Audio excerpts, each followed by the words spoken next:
Transfer മാർക്കറ്റിൽ United എന്താണോ ചെയ്യുന്നത് ആർക്കും ഒരു പിടുത്തവുമില്ല. ആകപ്പാടെ ഒരു ശശ്മാന മൂകത.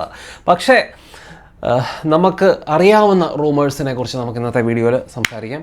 അപ്പോൾ നമുക്ക് എല്ലാവർക്കും അറിയാം, നമ്മൾ ഫസ്റ്റ് ടീമിന് വേണ്ടി 2 മിഡ്ഫീൽഡേഴ്സ് ആന്ദ്രേ സാൻഡോസ് അതേപോലെ തന്നെ യൂറി ടെലിമാൻസ് ഇവരെ 2 പേരെയും സൈൻ ചെയ്തു. ഇത് കഴിഞ്ഞ് അടുത്ത ആ ഒരു 3ാമത്തെ മിഡ്ഫീൽഡറിന് വേണ്ടിയുള്ള ആ ഒരു പ്രതീക്ഷയിലായിരുന്നു നമ്മൾ ഓരോരുത്തരും. പക്ഷേ ആ ഒരു 3ാമത്തെ മിഡ്ഫീൽഡറിൻ്റെ കാര്യത്തിൽ ഇപ്പം യാതൊരു ന്യൂസും ഇല്ല. എനിക്ക് എൻ്റെ ഒരു പേഴ്സണൽ അഭിപ്രായത്തിൽ നമുക്ക് വേണമെങ്കിൽ നമുക്ക് ഡീല് നടത്തിയെടുക്കണമെങ്കിൽ പുഷ്പം പോലെ നമുക്ക് ആ ഒരു മണു കോണയുടെ ഡീല് നടത്തിയെടുക്കാം. പക്ഷേ യുണൈറ്റഡ് എന്തിനോ വേണ്ടി വെയിറ്റ് ചെയ്യുന്ന പോലെ എനിക്ക് തോന്നുന്നുണ്ട്. കാരണം നമുക്കെല്ലാവർക്കും അറിയാം, റയൽ മാഡ്രിഡിൽ ആ ഒരു റോഡ്രിയെ സൈൻ ചെയ്യും. അപ്പോൾ ആ ഒരു പ്രതീക്ഷയിലാണ് യുണൈറ്റഡ് ഇരിക്കുന്നത്. റോഡ്രി റയലിലോട്ട് വന്നു കഴിഞ്ഞാൽ അവിടുന്ന് കമവിംഗ അല്ലെങ്കിൽ ചോമേനി ഇവരിൽ 2 പേരിൽ ആരെയും ഒരാളെ റയൽ സെല്ല് ചെയ്യും.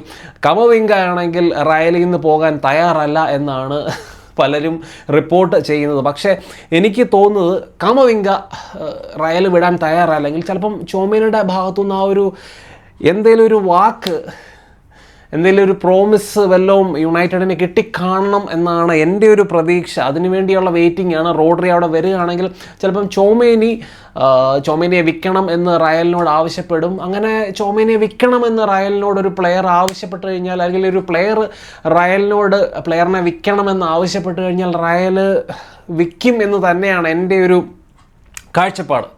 അപ്പോൾ അതിനുവേണ്ടിയുള്ള പ്രതീക്ഷയിലാണ്, അതിനുവേണ്ടി വെയിറ്റ് ചെയ്ത് യുണൈറ്റഡ് നിൽക്കുന്ന പോലാണ് എനിക്ക് തോന്നുന്നത് ആ ഒരു 3rd മിഡ്ഫീൽഡ് സൈനിങ്ങിൻ്റെ കാര്യത്തിൽ. അപ്പം 3rd മിഡ്ഫീൽഡ് സൈനിങ്ങിൻ്റെ കാര്യത്തിൽ റൂമേഴ്സ് ഒന്നും ഇല്ലെങ്കിൽ പോലും നമ്മളുമായിട്ട് ന്യൂകാസിലിൻ്റെ ആ ഒരു ലൂയിസ് ഹാളിൻ്റെ ലിങ്ക്സ് ശക്തമായി വരുന്നുണ്ട് ലെഫ്റ്റ് ബാക്ക് പൊസിഷന് വേണ്ടി. പക്ഷേ ലൂയിസ് ഹാളിനെ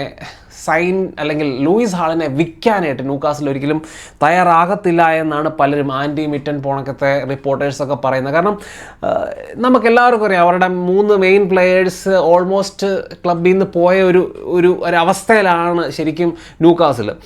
ആൻ്റണി ഗോർഡൻ ആയാലും അതേപോലെ തന്നെ സാന്ത്രോ ടൊണാലി ആയാലും പിന്നെ ഇപ്പം ബ്രൂണോ ഗുമാറസും ആർസണലിലേക്ക് പോകും എന്നുള്ള കാര്യം ഏകദേശം ഉറപ്പാണ്. അപ്പോൾ അങ്ങനത്തെ 3 വമ്പൻ പ്ലെയേഴ്സ് ന്യൂകാസിൽ വിട്ടുപോകുന്നു, കൂട്ടത്തിൽ കോച്ച് പോകുന്നു. അതിൻ്റെ കൂട്ടത്തിൽ ഇനിയും ലൂയിസ് ഹാളും കൂടെ ന്യൂകാസിലിൽ നിന്ന് പോവുക എന്ന് പറയുന്നത് ന്യൂകാസിലിനെ സംബന്ധിച്ച് ഭയങ്കരൻ തിരിച്ചടിയാണ്. അപ്പോൾ അതുകൊണ്ട് തന്നെ അവർക്ക് വിൽക്കാൻ താല്പര്യമില്ല, അല്ലെങ്കിൽ യുണൈറ്റഡിന് അത്രയ്ക്കും ലൂയിസ് ഹാളിനെ വേണം എന്നാണ് അവരുടെ ആഗ്രഹം എങ്കിൽ ന്യൂകാസിൽ ചോദിക്കുന്ന കാശ് നമ്മൾ കൊടുക്കേണ്ടി വരും. അവർ ചോദിക്കുന്ന കാശ് 70 മില്യൺ പൗണ്ട്സിന് മുകളിലായിരിക്കും എന്നാണ് പലരും റിപ്പോർട്ട് ചെയ്യുന്നത്. പക്ഷേ യുണൈറ്റഡ് ഒരിക്കലും അത്തരം വലിയൊരു ഫീ പേ ചെയ്യാൻ തയ്യാറാകത്തില്ല. പ്രത്യേകിച്ച് ഇനിയോസിൻ്റെ യുണൈറ്റഡ് ഏകദേശം ഒരു 60 മില്യൺ പൗണ്ട്സ് മാക്സിമം ആണ് യുണൈറ്റഡിൻ്റെ വാലുവേഷൻ എന്നാണ് പലരും പറയുന്നത് ലൂയിസ് ഹാളിൻ്റെ കാര്യത്തിൽ. അപ്പോൾ നമ്മൾ ഒരിക്കലും 70 മില്യൺ ഒന്നും പേ ചെയ്യത്തില്ല. അതുകൊണ്ട് തന്നെ ലൂയിസ് ഹാളിൻ്റെ ഡീല് പുൾ ഓഫ് ചെയ്യുക എന്ന് പറയുന്നത് കുറച്ച് ബുദ്ധിമുട്ടുള്ള കാര്യമാണ്. അതുകൊണ്ട് തന്നെയാണ് നമ്മളും അതേപോലെ തന്നെ ആർസണലിൻ്റെ മൈൽസ് ലൂയിസ് കെലിയും തമ്മിൽ ലിങ്ക്സ് വരുന്നത്. കാരണം മൈൽസ് ലൂയിസ് കെലി എന്ന് പറയുന്ന പ്ലെയർ ലെഫ്റ്റ് ബാക്കായിട്ടും അല്ലെങ്കിൽ CDM ആയിട്ടും മിഡ്ഫീൽഡിലും കളിക്കാൻ കഴിയുന്ന തരം പ്ലെയറാണ്. ഈ ലൂയിസ് ഹാളിൻ്റെ പ്രൈസ് 70-75 മില്യൺ എന്നൊക്കെ കേട്ടപ്പോൾ മുതൽ ടോക്ക് സ്പോട്ടൊക്കെ നമ്മളെയും മൈൽസ് കെലിയും തമ്മിൽ ലിങ്ക് ചെയ്യുന്നുണ്ട്. എന്നെ സംബന്ധിച്ചൊരു ലെഫ്റ്റ് ബാക്കായിട്ട് സൈൻ ചെയ്യാനാണെങ്കിൽ ലൂയിസ് ഹാൾ തന്നെയാണ് ബെറ്റർ. കാരണം പുള്ളി ഒരു ട്രഡീഷണൽ ലെഫ്റ്റ് ബാക്കാണ്. ബോൾ ക്യാരി ചെയ്ത് മുന്നോട്ട് പോയി ആ ഒരു ലെഫ്റ്റ് വിങ്ങറിനെ ഹെൽപ്പ് ചെയ്യുന്ന തരം ഓവർലാപ്പിംഗ്, അണ്ടർലാപ്പിംഗ് റൺസ്, ക്രോസുകൾ. അപ്പോൾ ആ രീതിയിലൊരു അറ്റാക്കിംഗ് മൈൻഡഡ് ഫുൾ ബാക്കാണ് ലൂയിസ് ഹാൾ. പക്ഷേ നമുക്കെല്ലാവർക്കും അറിയാം, മൈൽസ് കെലി എന്ന് പറയുന്ന പ്ലെയർ ലെഫ്റ്റ് ബാക്കായിട്ട് കളിക്കുമ്പോഴും പുള്ളി ഇൻവേർട്ട് ചെയ്ത് മിഡ്ഫീൽഡിലൊക്കെ വരുന്നത് കാണാം. അപ്പം പുള്ളിയുടെ ഒരു പ്രൊഫൈൽ അനുസരിച്ച്, മൈൽസ് കെലിയുടെ പ്രൊഫൈൽ അനുസരിച്ച് പുള്ളിക്കൊരു ലെഫ്റ്റ് ബാക്കിനെക്കാളും പുള്ളിക്ക് സ്യൂട്ട് ചെയ്യുന്ന പൊസിഷൻ എന്ന് പറയുന്നത് ആ ഒരു മിഡ്ഫീൽഡിൽ ആ ഒരു CDM പൊസിഷനാണ്. പുള്ളിയുടെ ആ ഒരു പ്രസ് റെസിസ്റ്റൻസ്, പുള്ളിയുടെ ആ ഒരു ഫിസിക്കാലിറ്റി വെച്ചുകൊണ്ട് ആ ഒരു ബോൾ ഷീൽഡ് ചെയ്യാനുള്ള പുള്ളിയുടെ ഒരു കഴിവ്. അപ്പം നമുക്ക് ശരിക്കും ലൂയിസ് മൈൽസ് സ്കെല്ലി ഒരു തേർഡ് മിഡ്ഫീൽഡ് സൈനിങ് ആയിട്ട് നമ്മുടെ മിഡ്ഫീൽഡിലോട്ട് വരിക എന്ന് പറയുന്നത് എന്നെ സംബന്ധിച്ച് നല്ല കാര്യമാണ്. അപ്പോൾ നമ്മുടെ മിഡ്ഫീൽഡിൽ ആ ഒരു CDM സൈനിങ്, ഫിസിക്കൽ പ്രസൻസ്, ആ ഒരു സ്പേസ് കവർ ചെയ്യാനുള്ള കഴിവ്, അങ്ങനത്തെ ഒരു മിഡ്ഫീൽഡറിനെ നമുക്ക് കിട്ടും. പക്ഷേ ഒരിക്കലും ഒരു ലെഫ്റ്റ് ബാക്കായിട്ട് സൈൻ ചെയ്യുക എന്ന് പറയുന്നത് എന്നെ സംബന്ധിച്ച് അത്ര നല്ല കാര്യമല്ല. അത് ലെഫ്റ്റ് ബാക്ക് ആണെങ്കിൽ നമ്മൾ ലൂയിസ് ഹാളിനെ തന്നെ സൈൻ ചെയ്യണം. പക്ഷേ മിഡ്ഫീൽഡിൽ നമുക്ക് ഈ ഒരു പ്ലെയറിനെ, മൈൽസ് ലൂയിസ് സ്കെല്ലിയെ നമുക്കൊരു 30-35 മില്യൺ പൗണ്ട്സിൻ്റെ ഒരു ഡീലിലൊക്കെ നമുക്ക് സൈൻ ചെയ്യാൻ പറ്റുകയാണെങ്കിൽ അത് വലിയ കാര്യമാണ്. പക്ഷേ ആർസനൽ ഈ ഒരു ലൂയിസ് മൈൽസ് സ്കെല്ലി, അവരുടെ അക്കാഡമി ഗ്രാജുവേറ്റ് ആയിട്ടുള്ള ഈ ഒരു ലൂയിസ് മൈൽസ് സ്കെല്ലി അത്ര എളുപ്പത്തിൽ നമുക്ക് തരത്തില്ല. നമ്മളും ലൂയിസ് മൈൽസ് സ്കെല്ലിയും തമ്മിൽ ജനുവരി ട്രാൻസ്ഫർ വിൻഡോയുടെ സമയത്ത് ലിങ്ക്സ് ഉണ്ടായിരുന്നു. അപ്പോൾ അത് കഴിഞ്ഞപ്പോഴത്തേനും ആർസനൽ കുറേ കൂടെ സീരിയസ് ആയി. ആ ഒരു പ്ലെയറിന് ആർട്ടേറ്റ കുറേ കൂടെ വാഗ്ദാനങ്ങൾ കൊടുത്തു, ആ ഒരു ഫസ്റ്റ് ടീം ചാൻസസ് ഒക്കെ പ്രോമിസ് ചെയ്തു. അപ്പോൾ അതനുസരിച്ച് പുള്ളിക്ക് ചാമ്പ്യൻസ് ലീഗിൻ്റെ ഫൈനലിലുള്ള ഒരു സ്റ്റാർട്ട് വരെ കിട്ടി. സുബി മെൻഡിക്കും മേളിൽ പുള്ളിയെയാണ് ആർട്ടേറ്റ ആ ഒരു ചാമ്പ്യൻസ് ലീഗിൻ്റെ ഫൈനലിൽ PSG-ക്കെതിരെ കളിച്ചത്. അവിടെയും പുള്ളിയുടെ പെർഫോമൻസൊക്കെ നമ്മൾ കണ്ടതാണ് മിഡ്ഫീൽഡിൽ.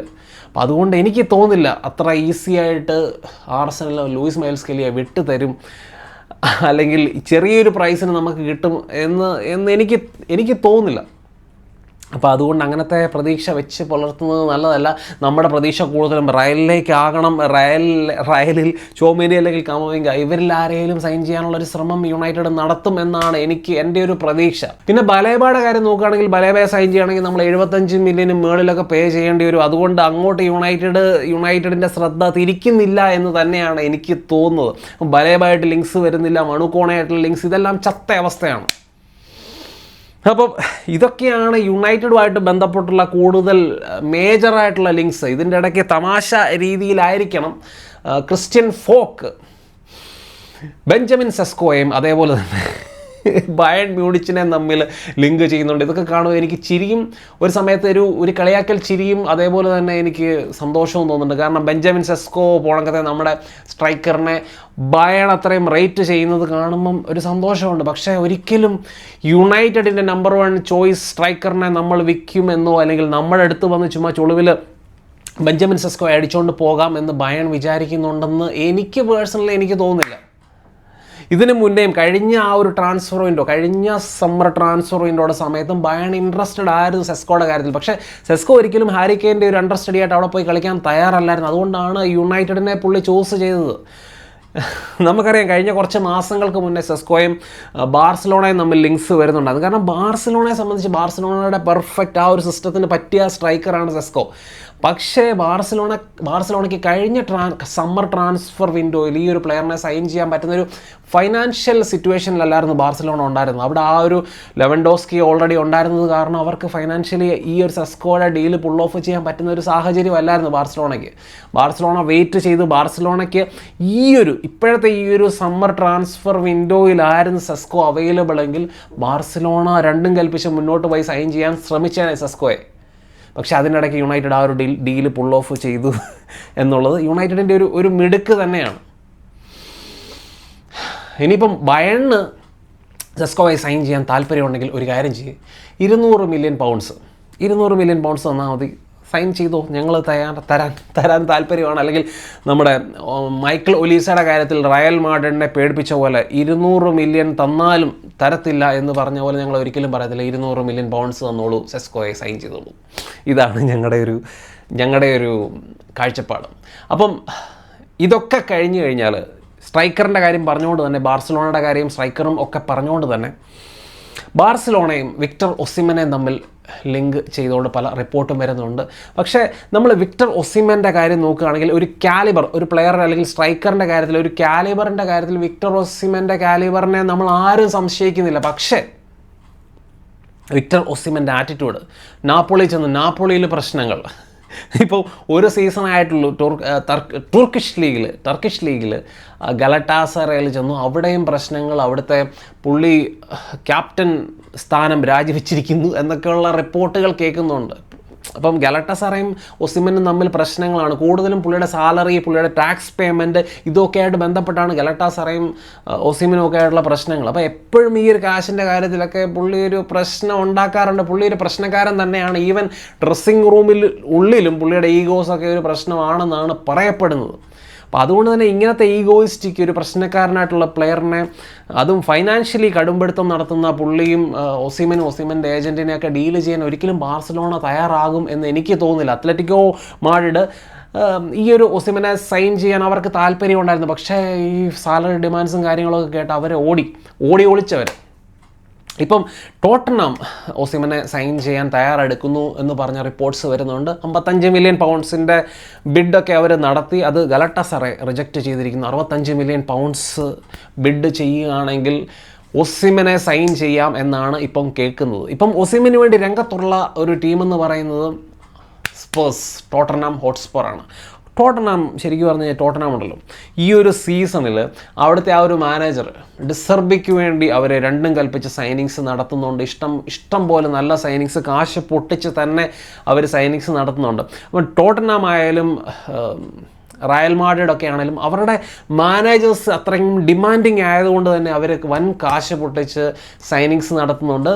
റയൽ മാഡ്രിഡിൻ്റെ നെറ്റ് സ്പെൻഡിങ് നോക്കിയാൽ വലിയ സ്പെൻഡിങ് ഒന്നുമില്ല. പക്ഷേ സൈനിങ്സ് അവർ നടത്താൻ തയ്യാറാകുന്നുണ്ട് എന്നുള്ളതാണ് ഏറ്റവും വലിയൊരു പ്രത്യേകത.